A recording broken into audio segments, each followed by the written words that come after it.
안녕하세요. 잠시 일상의 분주함을 내려놓고 우리 존재의 근원에 대한 깊은 질문을 던져보는 시간입니다. 여러분은 혹시 나는 무엇을 위해 창조되었을까? 라는 생각을 해보신 적이 있으신가요? 마치 정교하게 만들어진 시계가 시간을 알리기 위해 존재하고 굳건한 나무가 그늘을 만들고 열매를 맺기 위해 존재하는 것처럼 우리 인간에게도 창조주께서 부여하신 본연의 목적, 즉 설계가 있다는 사실을 알고 계신가요? 오늘 우리는 바로 그 위대한 설계에 대한 이야기를 나누고자 합니다. 이 이야기가 여러분의 마음에 깊은 울림을 준다면 좋아요와 구독으로 저희의 여정에 힘을 실어주시고 이 은혜로운 메시지를 주변에 공유하며 하나님의 사랑을 함께 나누어 주시길 바랍니다. 이 말씀을 듣는 모든 분들 위해 하나님의 평강이 함께하기를 기도합니다. 설계가 있다면 반드시 설계자가 존재합니다. 우리는 분주한 현대 사회 속에서 자연의 경이로움이나 인간의 놀라운 잠재력을 보며 감탄하면서도 그 모든 것을 계획하신 위대한 설계자, 바로 하나님을 잊고 살아갈 때가 많습니다. 오늘의 이야기는 우리가 그 설계자의 의도대로 창조되었다는 진실에서 시작됩니다. 성경은 하나님께서 우리를 특정한 능력과 가능성을 가지고 설계하셨다고 말합니다. 우리의 영적인 DNA에 각인된 그 설계의 핵심은 크게 세 가지로 요약될 수 있습니다. 첫째, 우리는 하나님의 음성을 들을 수 있도록 설계되었습니다. 둘째, 우리는 하나님과 온전하고 끊어짐 없는 관계를 맺도록 설계되었습니다. 그리고 셋째, 우리는 하나님의 영광을 위해 풍성한 열매를 맺도록 설계되었습니다. 성경에서 가장 많이 반복되는 명령 중 하나가 두려워하지 말라는 것임을 아실 겁니다. 왜 하나님께서는 이토록 두려움을 경계하셨을까요? 바로 두려움과 불안이야말로 하나님의 음성을 듣는 우리의 영적인 귀를 막아버리는 가장 큰 장애물이기 때문입니다. 많은 이들이 하나님의 음성을 듣는 것은 너무 어려워라고 말하지만 사실은 그렇지 않습니다. 우리는 너무나 많은 세상의 소리에 귀를 기울이고 있기에 정작 들어야 할 그분의 음성을 놓치고 있는 것입니다. 하나님의 음성에 귀 기울이는 법을 배울 때 그분의 평강이 우리 마음을 채웁니다. 때로는 새로운 깨달음이나 지식이 아니라 그저 그분이 우리와 함께 계시며 모든 것이 괜찮다고 말씀하시는 그 평온함 자체가 우리에게 필요한 전부일 때가 있습니다. 우리는 바로 이 고요한 음성을 듣도록 창조된 존재입니다.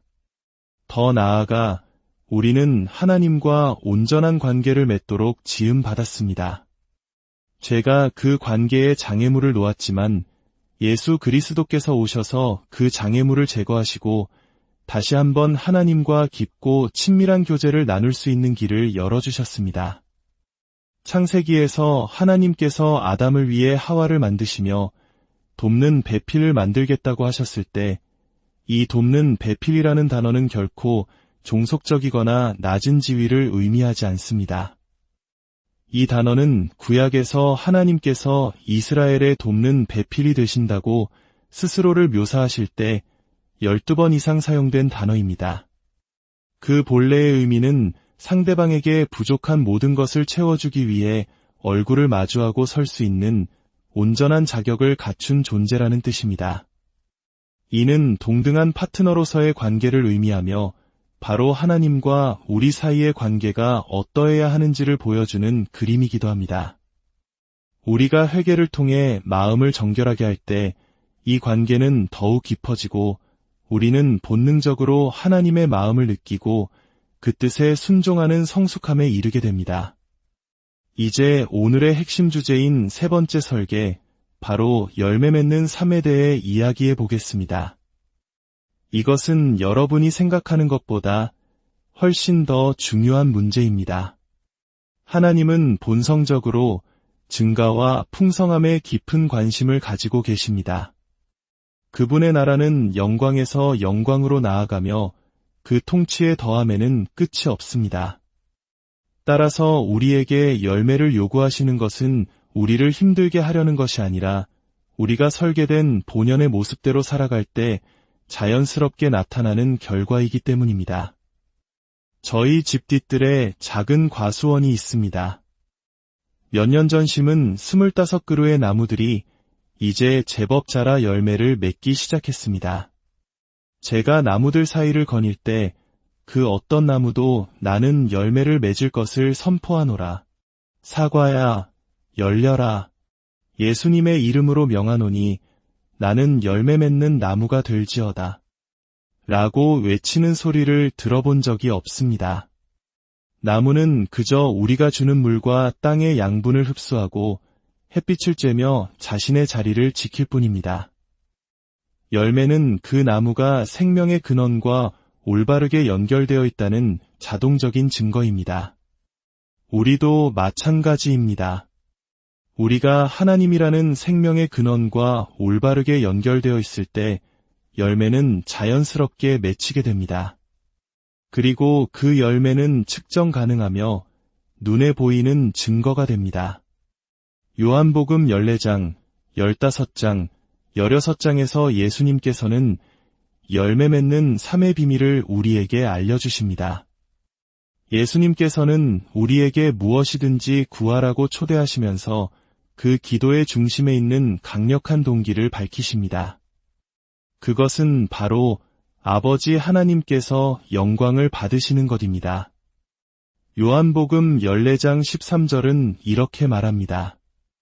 너희가 내 이름으로 무엇을 구하든지 내가 행하리니 이는 아버지로 하여금 아들로 말미암아 영광을 받으시게 하려 함이라. 우리의 기도가 응답받을 때 하늘의 아버지는 영광을 받으십니다.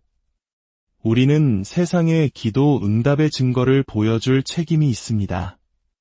만약 기도 응답이 없다면 그것은 하나님의 문제가 아닙니다. 그렇다고 해서 죄책감이나 수치심에 빠져서도 안 됩니다. 이것은 하나님과의 관계적 여정이기 때문입니다. 마가복음 9장에는 귀신 들린 아들을 둔 아버지가 등장합니다. 그는 먼저 예수님의 제자들에게 아이를 데려갔지만 제자들은 귀신을 쫓아내지 못했습니다. 당시 제자들은 예수님을 제외하고는 가장 능력 있는 축사 사역을 행하던 이들이었습니다.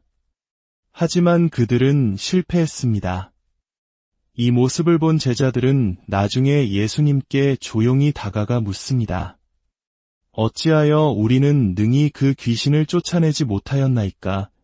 이 질문이 바로 이야기의 핵심입니다. 대부분의 우리는 무언가 실패하면 그 실패를 덮어두고 다음에는 잘 되겠지 하며 넘어가 버립니다. 하지만 제자들은 달랐습니다. 그들은 자신의 실패를 가지고 예수님께 나아갔습니다. 주님, 주님께서는 이것이 가능하도록 저희를 설계하셨습니다. 문제는 주님께 있지 않다는 것을 압니다. 그러니 저희를 가르쳐 주십시오. 우리도 기도에 응답이 없을 때 조용히 예수님께 나아가야 합니다. 그리고 물어야 합니다. 주님, 저는 오직 주님께 영광 돌리는 삶을 살기 원합니다. 저를 가르쳐 주십시오. 이것이 바로 열매 맺는 삶으로 나아가는 관계적 여정입니다. 요한복음 15장에서 예수님은 나는 참포도나무요 내 아버지는 농부라고 말씀하십니다. 열매를 맺는 가지는 더 많은 열매를 맺게 하기 위해 깨끗하게 하신다고, 즉 가지치기를 하신다고 말씀합니다. 여기서 놀라운 사실은 바로 다음 구절에서 예수님께서 너희는 내가 일러준 말로 이미 깨끗하여졌으니 라고 선언하신다는 점입니다. 이는 우리를 깨끗하게 하고 성장시키는 가지치기가 어려운 환경이나 고난 그 자체가 아니라 그 상황 속에서 하나님께서 우리에게 주시는 말씀임을 의미합니다. 환경은 우리가 그분의 말씀에 더욱 귀 기울이도록 우리의 주의를 끄는 도구일 뿐입니다. 우리는 하나님의 입에서 나오는 모든 말씀으로 살아가는 존재입니다. 이 약속은 요한복음 15장 7절에서 절정에 이릅니다. 너희가 내 안에 거하고 내 말이 너희 안에 거하면 무엇이든지 원하는 대로 구하라 그리하면 이루리라. 너희가 열매를 많이 맺으면 내 아버지께서 영광을 받으실 것이요 너희는 내 제자가 되리라. 여기서 많은 열매는 바로 응답받는 기도와 직접적으로 연결됩니다. 하늘과 땅의 모든 피조물은 타락했던 인간이 하나님과의 언약 안에서 기도할 때 하늘의 권세가 이 땅에 나타나는 것을 보며 경외함으로 하나님을 찬양하게 됩니다. 이것이 바로 창조의 목적이 회복되는 순간입니다. 그리고 마침내 요한복음 16장 24절에서 예수님께서는 이 모든 약속의 궁극적인 목적을 알려주십니다. 지금까지는 너희가 내 이름으로 아무것도 구하지 아니하였으나 구하라 그리하면 받으리니 너희 기쁨이 충만하리라. 기도의 응답은 우리의 기쁨을 충만하게 합니다. 제자들이 예수님께 가르쳐 달라고 요청했던 유일한 것은 바로 기도였습니다. 그들은 예수님께서 기도하실 때마다 하늘의 아버지와 깊이 교제하시고 그 안에서 세상이 줄 수 없는 기쁨과 능력을 얻으시는 것을 보았기 때문입니다. 예수님께서는 응답받지 못한 기도에 대해 가르치신 적이 없습니다. 왜냐하면 그분에게는 그런 기도가 없었기 때문입니다. 우리는 하나님과 끊어짐 없이 연결되도록 설계되었습니다. 우리는 하나님의 음성을 듣도록 설계되었습니다. 그리고 우리는 하나님의 영광을 위해 열매를 맺도록, 즉 기도 응답을 통해 그분의 살아계심을 세상에 증거하도록 설계되었습니다. 만약 지금 당신의 삶에서 열매가 보이지 않는다면, 기도가 막힌 것 같다면 죄책감에 머물지 마십시오. 제자들처럼 조용히 예수님께 나아가십시오. 그리고 이렇게 고백하십시오.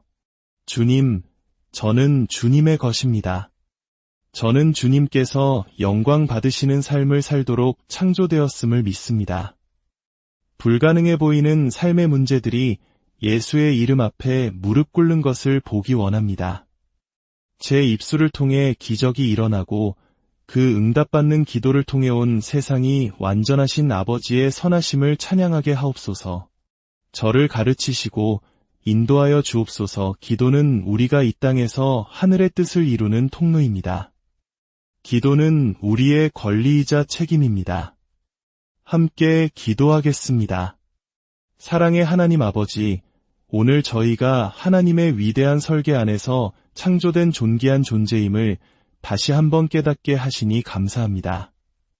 세상의 소음 속에서 저희의 영적인 귀를 열어주시어 주님의 세미한 음성을 듣게 하시고 어떤 두려움과 불안도 주님과의 온전한 연결을 막지 못하게 하옵소서. 저희의 삶이 주님이라는 참포도나무에 굳건히 붙어있는 가지가 되게 하여 주시옵소서. 그리하여 저희의 기도가 응답받는 놀라운 열매들을 통해 오직 아버지 하나님께서 영광 받으시기를 간절히 소망합니다. 저희의 삶을 통해 하나님의 나라가 이 땅에 이루어지게 하옵소서. 오늘 이 말씀을 듣는 모든 이들의 삶 가운데 당신의 설계가 온전히 이루어지는 축복이 있기를 우리 주 예수 그리스도의 이름으로 기도드립니다.